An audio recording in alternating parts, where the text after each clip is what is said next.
Deməli, şüşə və mis borularının içərisinə maqnit kürə atılır. Məsələ elektromaqnit induksiya hadisəsi ilə bağlıdır.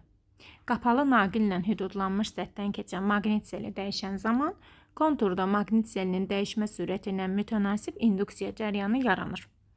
Və Lenz qaydasına əsasən konturda yaranan induksiya cəryanı elə istiqamətə yönəlir ki, onun yaratdığı maqnit sahəsi bu cəryanı yaradan xarici maqnit sahəsinin ixtiyari dəyişməsinə əks təsir göstərsin.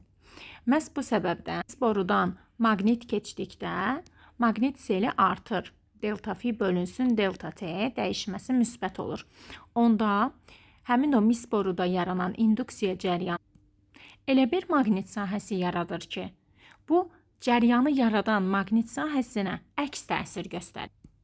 Ona görə də həmin maqnitin düşməsinə mane olur.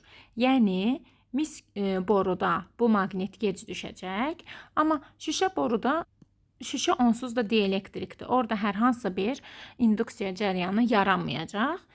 Buradan isə, şüşə borudan isə tez bir zamanda maqnit düşəcək. Maqnit yerə şüşə boruda daha tez çatar. Təcrübədə bunu müşahidə edə bilərik.